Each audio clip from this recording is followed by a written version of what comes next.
وبركاته. ازيكم يا اصدقائي، عاملين ايه؟ النهارده على قناة شرح مختصر هنتكلم عن اهم حاجة موجودة في بعد الوظيفة، اللي هي التأمينات الاجتماعية.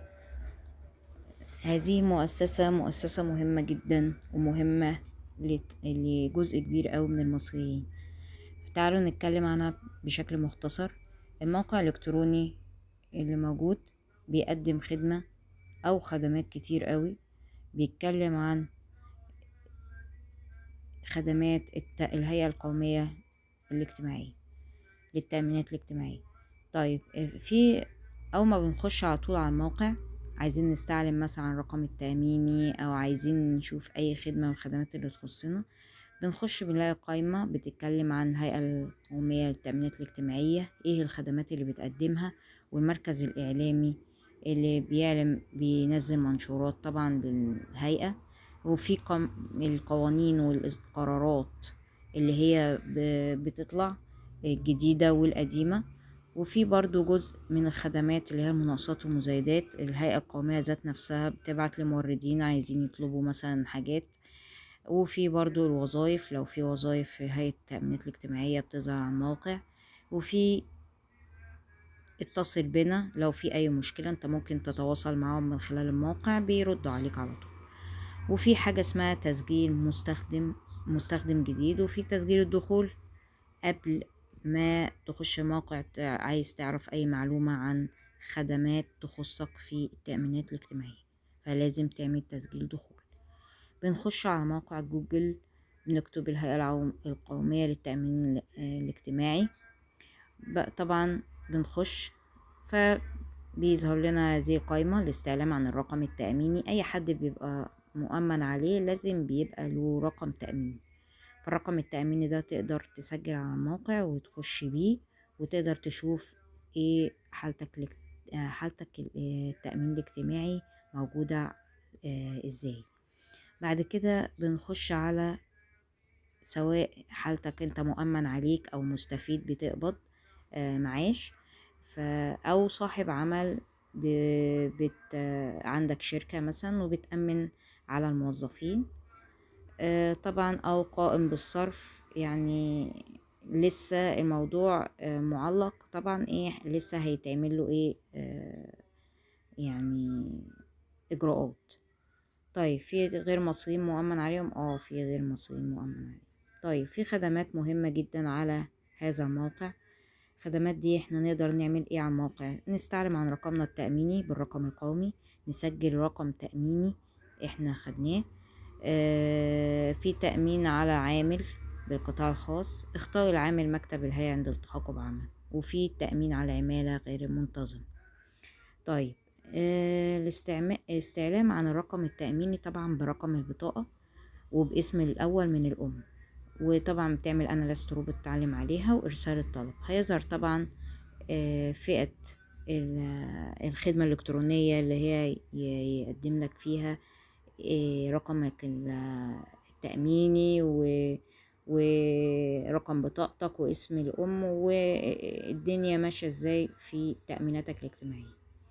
طيب، الاستعلام عن الرقم التأميني بالرقم القومي وتسجيل رقم تأميني، واختار العامل مكتب الهيئة عند التحقق بعمل. دي برضو من خدمات التأمينات الاجتماعية. وفي خدمة اضافت جديدة اللي هي التأمين على العمالة غير المنتظمة، ودي مهمة جدا. طيب، في خدمة تانية برضو على الموقع بيقدمها، هي الاستعلام عن مدة الاشتراك في التأمين الاجتماعي والأجور الخاصة بكل مدة. أي حد بيبقى مثلا موظف اشتغل فترة كبيرة في الحكومة أو القطاع الخاص، بيبقى المدة دي من أول ما تأمن عليه بتتحسب له إنه اشتغل كام سنة. فطبعا دي مهمة جدا جدا جدا للناس بتدور عليها وبتحب تعرف وتتأكد من المعلومة دي، علشان تبقى عارفة اشتغلت قد ايه وعندها اثبات بالكلام ده. فطبعا الموقع بيقدم الاستعلام عن مدد الاشتراك، بيبينها على السيستم. طبعا هي مجموعة اجراءات بتبقى وصف الخدمة اللي هو الاستعلام عن مدد الاشتراك، والأجور بكل مدة، يعني طبعا بيبقى فيه أجر كل مدة بيبان على الموقع.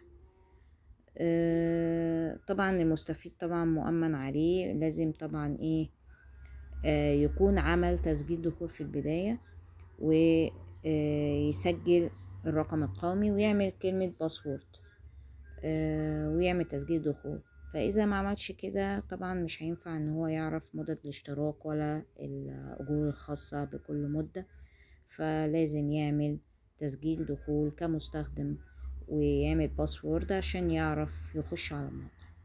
طبعا في خدمات كتير قوي دي ممتازة جدا على الموقع، منها خدمة الأسئلة الشائعة. هي أسئلة كتير قوي دايما بتتسأل والناس بتسألها، فعشان كده هم عملوا لها ركن خاص اللي هي الأسئلة الشائعة. تقدر تلاقي كل الأسئلة الخاصة واللي بتتكرر بالتأمينات الاجتماعية، بحيث ان انت تبقى ملم بيها وعارفها.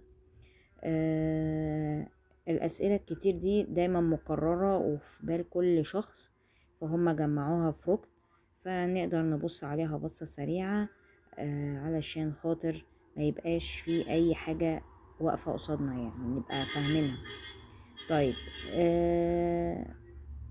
في حاجة اسمها استحقاق بدل بطالة بعد إيجاد عمل، سواء واحد مستفيد أو سواء صاحب عمل أو معاش أو قائم بالصرف لسه إجراءاته ما اتعملتش.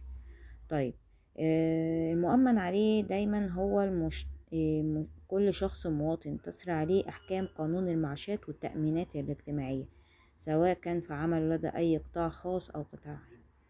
طبعا بيشرح لك وبيعرفك الخدمات التأمينية ومعلومات عن عن كل حاجة، عن كل خطوة من الخطوات دي، سواء صاحب عمل، سواء عايز يسجل رقم تأميني، كل شيء متعرف على الموقع. وتقدر كمان تتصل بيهم بالتليفون لو انت حابب تستفسر عن اي معلومة. خدمات الموقع اللي موجودة زي ما احنا شايفين حضراتكم قدامنا: خدمات المؤمن عليهم، خدمات المستفيدين، خدمات أصحاب الأعمال، خدمات القائمين بالصرف، خدمات أصحاب المعاشات. فكل دي خدمات كويسة جدا على الموقع، وبتقدر تدوس كليك على أي خدمة يطلع لك بيها كل معلومة تعريفية انت عايز تعرفها. بكده أكون وصلت الخدمات التأمينية دي آخر حاجة، سواء فئة مستفيد أو مؤمن عليه. في خدمة كمان اللي هو صرف منحة الزواج برضو، واستعراض المعاشات المستحقة للمستفيد. ده برضو دي حاجات مهمة جدا في التأمينات الاجتماعية. أغلب المصريين بيروحوا يسألوا، لكن هم معرفينها على الموقع ويعني بيسهلوا الدنيا أكتر. فدي كانت لمحة سريعة عن موقع التأمينات الاجتماعية، وعلى موقع شرح مختصر بنحب نقدم لكم كل جديد.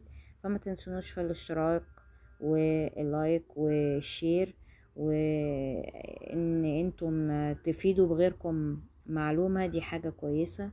واتمنى اكون افدتكم، ومتشكرة جدا لسماعكم الفيديو، والسلام عليكم ورحمة الله وبركاته.